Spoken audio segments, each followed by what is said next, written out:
When worried individual concern becomes confident community action, an entire energy field can change.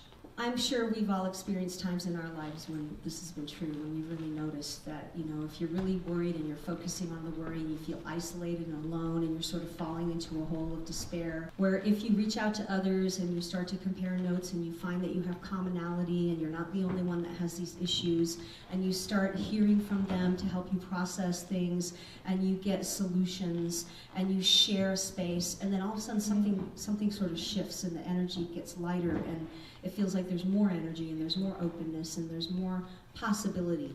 Denver Artists for Rent Control is an organization of citizens concerned for Denver's independent art culture and its legacy of artistic beauty. Our efforts are on behalf of all people's right to attainable space in which to live, work, create, express, and gather. We are at a crossroads as a community culture. We honor our predecessors by showing up to do the work of making relevant art, but we feel the ground we stand on slipping away. And so here we are, taking action for Denver, for our bohemian legacy, for independent art, and for our fellow human beings. I was worried, and my friends were worried, and about a year ago, I really noticed a huge spike in the amount of outrageous developments going on in this town. I call it ridiculously irresponsible, uncontrolled growth going on, and we all saw it pretty much overnight, like all at once. We were like, whoa, you know, every time you turn into another neighborhood, whoa, you know. If the rents keep escalating, and it looks like they will, and if the overdevelopment and irresponsible, uncontrolled growth keeps happening at the rate it is, and I think it will, at least for a while now, then we have to be doing this underground, this countercurrent of researching the issues and showing up to make our voices heard when decisions are being made about our cities and our neighborhoods and our state of Colorado. You, individually, as responsible, concerned citizens, are allowed, in fact encouraged, to go to our government websites. And you are welcome to show up for hearings. And for us, when this statute that prohibits rent control moves through Congress, hopefully next year, we're going to want to show up in great numbers. We're going to want to show up at the Capitol building. We're going to want to give testimony as to why this is a good thing. And we'll stay as long as we need to stay. If there are 200 people in the room giving testimony, they have to hear everyone. But I want to read then to you from an article that Ray Rinaldi, who was a Denver Post art critic and art writer for many years, and now he's on his own. He has a website, One Good Eye Online. We tend to think of artists as something other than regular people, sometimes superhuman because of their talent, and other times less than human and undeserving of the kind of wages that would let them afford a decent place to live, raise families, and make all that cool stuff. Artists are supposed to suffer, the thinking goes, and if they don't like the bohemian lifestyle, they should get a real job. Okay. The two ideas are in conflict, and so we go into a bit of denial, pretending we can have it both ways. We declare our passion for art, brag about how creative our city is, and tout the cultural sector's $500 million impact on the region's economy each year. At the same time, we do little to provide individual artists with the resources needed to survive in a growing metropolis. Okay, so then what is the value of our combined artistic culture? Why is this not just about us? How is the need for attainable space a problem? Our demand and supply seems to be meeting the needs of a new population rather than honoring the needs of this pre-existing population that has contributed greatly to making this town great. And we work hard and we want to stay.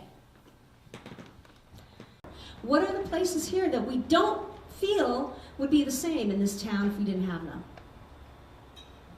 Syntax Physic Opera. Thank you, that's great. You had a few when I talked to you the other day at lunch, Paul. Buntport. Yeah, Buntport Theater. Circle. Seventh Circle, thank you, that's really good. Lighthouse. Lighthouse. Mutiny Information Cafe. Mutiny Information Cafe. Mercury Cafe. All right, we're here. What would we do without the Mercury Cafe? So, it's for humanity, it's for the love of humanity. It just doesn't seem like we are really going to be more than zombies if we can't express, create, and gather. Since we met and organized, we have done these things. We have a Facebook community. We endorse the Right to Rest Act and under the Colorado Homeless Bill of Rights. You probably have heard about that. It's going on. The homeless sweeps, the Right to Rest Act, arrests being made. People can't. Like, there's nowhere to go, you know. And if your city's not supporting you in housing areas, and then you're forced to the street, and then, or your car, and then you can't even be in your car because, and then you're getting arrests, and it just gets into a bad place. The National Renters Day of Action for Dignity and Respect, that was something that we linked arms with other organizations to participate in and to help organize and show up at. And it was the first time in the city of Denver that we jumped in there, but there were 50 cities nationwide. It's been going on for a few years. We endorsed legislative candidates because we did the research and we saw what districts would it behoove us to help push a vote to the Democratic side.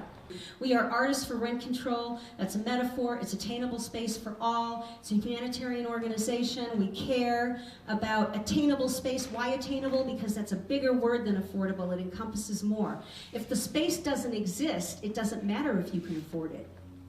Okay? If your landlord is trumping up charges against you, it doesn't matter if you can afford it.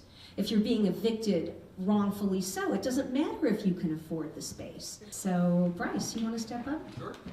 This is Bryce Morrow, and he is a poet, writer, and did our PowerPoint for us today, so that was pretty nice. Thank you. Thank you, guys. So I just wanted to say a couple things, really. The thing I've really gotten out of Denver, which I think is probably no surprise to anyone in this room, is just the sense of community and the artistic community that we do have. I'm someone who grew up just when I was bored, just messing around with words on a computer in my room. So the moment I was like, holy shit, I'm not the only poet in this city. Like, there's people who do this and do it well. You know, we're very blessed to not just have one really good poetry community, but several. And, you know, it kind of turns over. I started hosting my own open mic about 3 months ago, and it's cool seeing those people come in and perform for the first time and knowing that that could be a big moment for them, and that's something that gets them and keeps that ball rolling on that community. So I think as artists, a lot of times we do a lot of talking, especially as a poet, you know. But I think what's equally important to the craft and the changing and bringing social awareness is taking action. When I heard about Denver Artists for Rent Control and the inaugural meeting, I knew that it was something that was serious and looking to actually make a difference. So that's why I stepped up and decided to get involved, and it's been good so far to see where we've come over the last 9 months. We were saying it's kind of a pregnancy at this point. We're really trying to give birth at this point and see what else we can do, but it's been really gratifying, and I'm excited to see where we go next. So thank you, guys.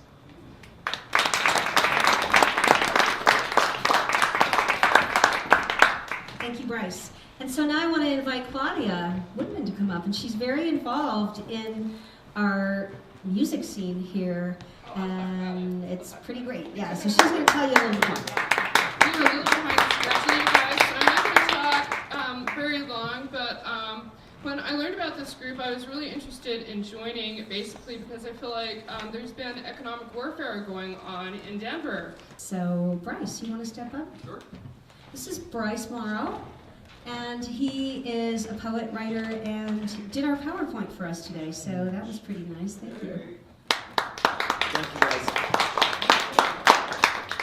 So I just wanted to say a couple things, really. The thing I've really gotten out of Denver, which I think is probably no surprise to anyone in this room, is just the sense of community and the artistic community that we do have. I'm someone who grew up just when I was bored, just messing around with words on a computer in my room. So the moment I was like, holy shit, I'm not the only poet in this city. Like, there's people who do this and do it well. You know, we're very blessed to not just have one really good poetry community, but several. And, you know, it kind of turns over. I started hosting my own open mic about 3 months ago, and it's cool seeing those people come in and perform for the first time and knowing that that could be a big moment for them, and that's something that gets them and keeps that ball rolling on that community. So I think as artists, a lot of times we do a lot of talking, especially as a poet, you know. But I think what's equally important to the craft and the changing and bringing social awareness is taking action. When I heard about Denver Artists for Rent Control and the inaugural meeting, I knew that it was something that was serious and looking to actually make a difference. So that's why I stepped up and decided to get involved, and it's been good so far to see where we've come over the last 9 months. We were saying it's kind of a pregnancy at this point. We're really trying to give birth at this point and see what else we can do, but it's been really gratifying, and I'm excited to see where we go next. So thank you guys.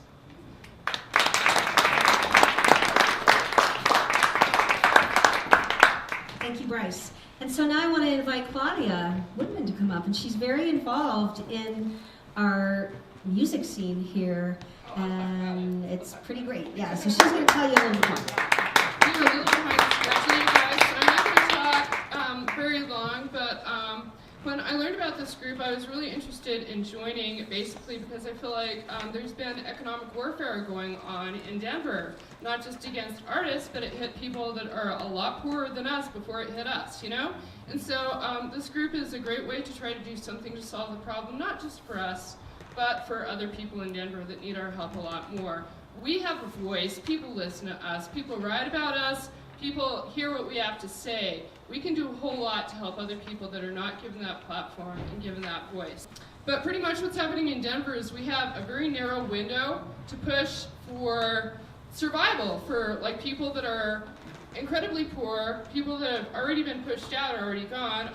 Our culture is disappearing too, and if we don't do something now, it's going to be pretty much too late. So I do think rent control is necessary because the system's not going to regulate itself. There are a few bad apples that have been raising rent, and that raises everybody's rent, even if your landlord is great. So we do need some kind of regulation in place, and this is about poor people of color that sometimes artists forget that, you know, we need to like look out for everybody, and I think this group really is doing a great job of trying to do that. If you're not worried about poor people, if you're not worried about other people being forced out first, and then you're like, hey, what about me? You know what? I have a really hard time feeling sympathetic, and other people are going to have a hard time feeling sympathetic for poor artists that this has happened to. So I do book a lot of concerts, and so I've realized one thing about talent. It cross-cuts economy. So we really need to take care of everybody if we're going to take care of art, because there are really rich people that are talented, there are really poor people that are talented. If you're in it for like quality art, then you're going to actually be taking care of everybody. So I would like to bring one more committee member up, Eileen, and then we'll get back on track with our guest speakers.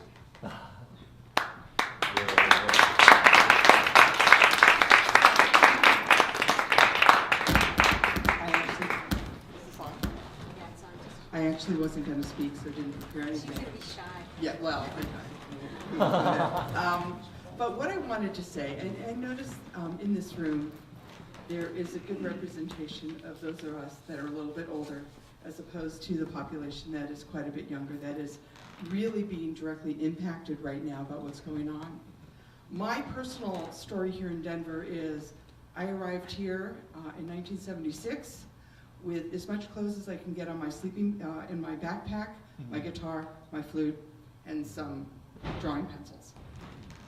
I was one of the kids that did art, that made music, that found inexpensive places to create and to live, to perform. And I see those dwindling. I mean, at a pace that I don't think any of us could have anticipated. For years I've been trying to alert other council members other than yourself, because I didn't know you, Paul, and other movers and shakers in this community, and I was blown off. One of the things I hope, besides people who already have what they need, is maybe to look back at your life when you were younger, if you're an older person, and even though you may be comfortable, what allowed you to be a creative here in Denver? And what can you do as an individual or together as a community to make sure that we keep having that in Denver for all the people that are coming here now that are younger. You know, what can we do so we don't lose all this creative space? So that's where my level of interest is. That's why I got involved with Darko, and thanks. Bye. This is City Councilman Paul Cashman, everyone. Give him a round of applause.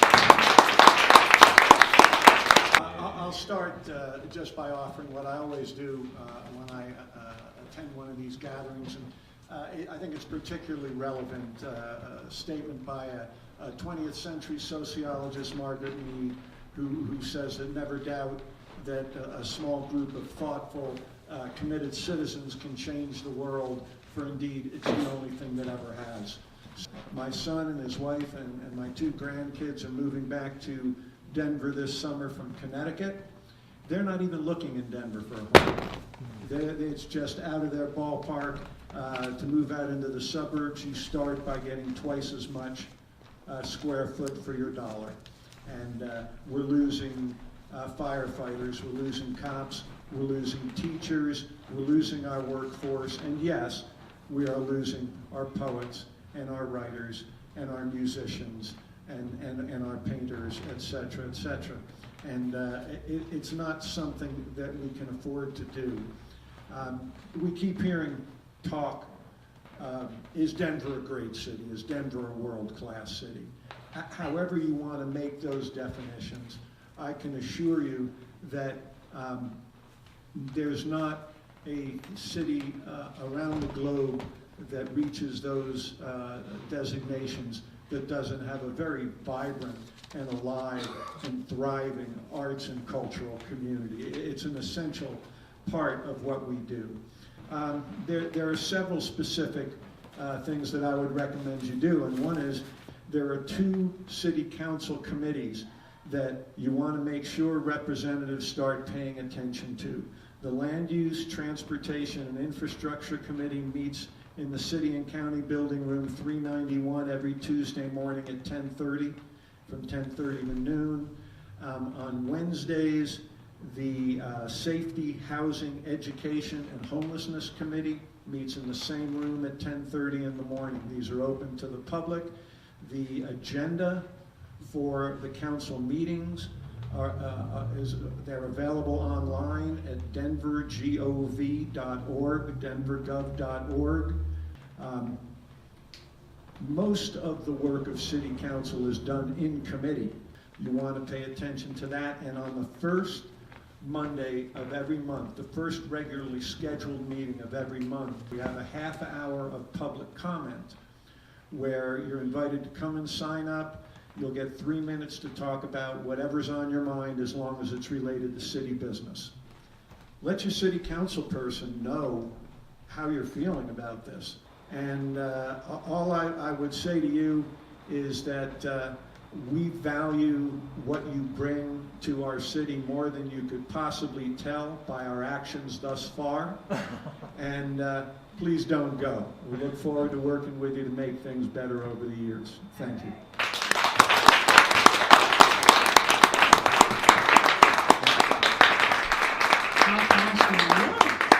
Now I want to invite up Andrea Chiribova-Flor. She is a seasoned activist who's been working for us very diligently. So welcome, Dre.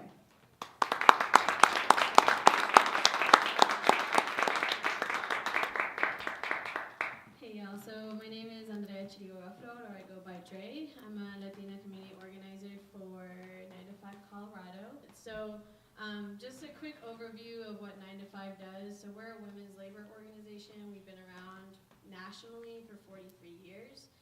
And so the way we work is we change policy, we create policy through grassroots organizing. So we have a lot of really good, strong relationships with legislators, and we bring our members to the Capitol. We train folks, we do a lot of leadership development so folks can advocate for themselves. And we've also become a housing helpline unofficially and a mobile home helpline. So most of what I do is work with mobile home parks because these are really, really vulnerable populations. So what we're seeing right now is people are getting forced into terrible living conditions because their landlord can fill that space real fast. And so people feel pressure to live with mold and pests because if they complain, they actually might be evicted for that. We have very, very, very weak renters' rights. That's what we have found. If you Google the most landlord-friendly states, I've seen us pop up as third.